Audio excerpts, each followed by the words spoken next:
Hi, how are you? I'm doing great. What about you? I'm doing well. Stacy C. Bauer is a children's author from USA. She's the author of the best-selling Camy Kangaroo and Wyatt 2 series. Stacy started her own publishing company, Hop Off the Press LLC, in February 2020 and enjoys helping aspiring authors realize their dreams.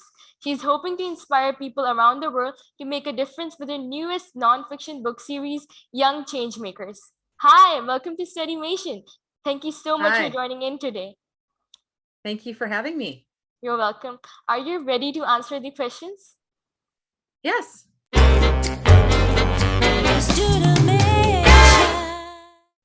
Why did you choose to be an author?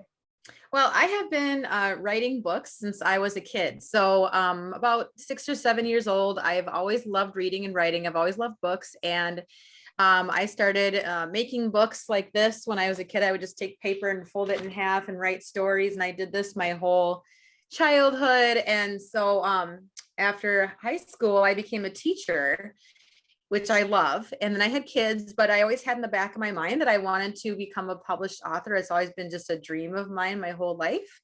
So a few years ago, I decided to see if I could make it happen. Wow, that's interesting. How do you get ideas? Is it random or you have to be in a certain state of mind?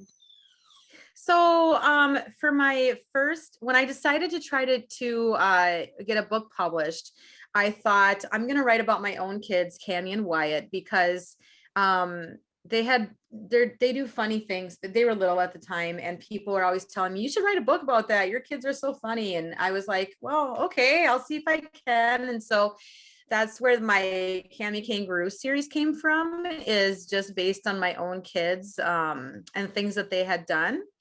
And then for the Young Changemakers, last winter here in Minnesota, I was just thinking about how I could make a bigger difference with my author voice, how I could maybe inspire people or bring some hope to the world. And I thought, I should see, because being a teacher, I have read lots of books about famous people making a difference and people in history that made a difference, but not I hadn't read any books about like just your ordinary everyday kid like yourself that are doing things to make a difference. So I thought, what if I find like 10 kids or so and I write a book about them?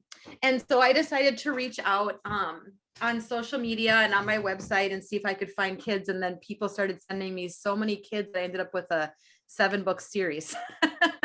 So, yeah. Wow, those are some amazing writing process. What's your favorite and least favorite part of publishing? My favorite part is just seeing the finished product. I think after spending so many months doing the editing and the illustrations and bringing it to the printer, it's a lot of it just takes time and it's a lot of waiting, and then getting the book, it's just really cool to see, wow, okay, we have a book and my name's on it and now kids can read it. So that's probably my favorite part. Least favorite part, I've had to learn a lot about marketing and trying to sell the books. That's really hard because I was a teacher before this and I didn't know anything about the business world. So that's been kind of the hardest part for me. Yeah, very cool. If you were not an author, what would you be? Well, I'd be a teacher and a mom. And that's what I am. So I always tell people I'm so lucky because I'm doing the three things that I've always wanted to do. I'm a teacher, I'm a mom, and I'm an author. So yeah, Impressive. living the dream. Nice. What books do you enjoy reading? Myself personally, Yes. what books? I like reading I like reading historical fiction. So things that take place in the past, but they're stories. I also enjoy reading fantasy books and like young adult like rewritten fairy tales and things like that. Great choices you got there. What do you what do you think is the best way to improve writing skills? I have kids ask me this all the time, and I just tell them I think just practice. practicing writing, like you get an idea in your head and you're really excited to write about it, just write. And then finding people that have done it before and learning from them is another strategy that I use a lot. So when I first became an author, I didn't know anything about the publishing world. I didn't know what I was doing. And so I joined a bunch of author groups and I met other people that had done this before and I learned from them. Absolutely. Practice makes a man perfect. What's one thing you want to change in the world? Oh gosh.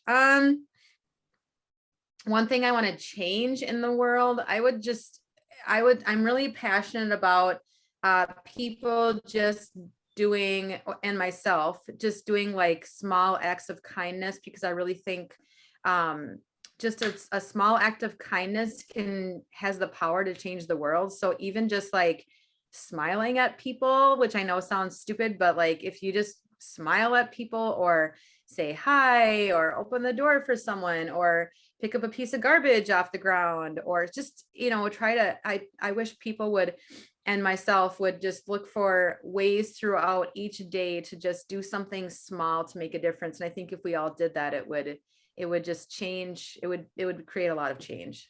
Well said. If you had a chance to collaborate with another author, who would it be? I would love to meet and talk to Mo Willems. Do you know who he is? No. He's the children's author of the Elephant and Piggy books and the Pigeon, Don't Let the Pigeon Drive the Bus. And they're just really funny kids books. And I like funny books. Like when my kids were little, well, I still read those books to my kids, but when they were little, we read them all the time because they just are really silly and would make us laugh.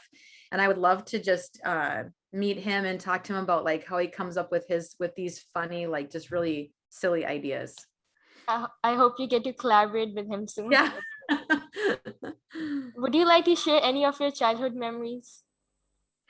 Well, I guess, some of my favorite memories are just like being in my room or being with my family and just doing things like going to the cabin and swimming, or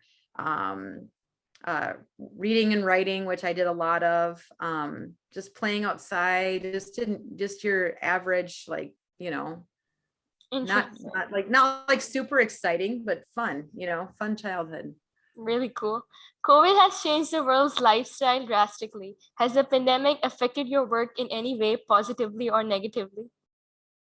Yeah, I would say it has changed it, and there's pros and cons. So one of the major ways that it's changed is that I wasn't able to do any in-person events like I was doing before. So before COVID, I was able to go into schools and talk to kids about being an author. I was able to do a lot of book signings at bookstores and art fairs and things like that. And then once COVID hit, of course, we were doing school online. We were doing distance learning. So I wasn't able to do that anymore. But the good that came out of it is that I've been able to meet a lot more kids now because I do a lot of virtual school visits. So, I mean, obviously talking to you is awesome. Like all the technology that we have where I can talk to kids all over the world about being an author has been pretty incredible. So, yeah. You're right. What advice would you give to the younger generation? Well, I would just say follow your dreams, and like the kids in my books tell me, I have my Young Changemaker books, and their message is pretty much the same as mine. Like, you're not too young to make a difference. So it doesn't matter how old you are. You can do something. So find something that you enjoy doing or that you're good at, and take a step to do something to make a difference and make some change. Thank you so much for such a great advice. Where can we find your books? My books are they're all on Amazon, and they're also on my website. So if you go to stacycbauer.com, you can find all my books there too. Awesome. With this, we end our chat. Thank you so much for joining in. It was fun talking to you. Bye. Thank you. Bye.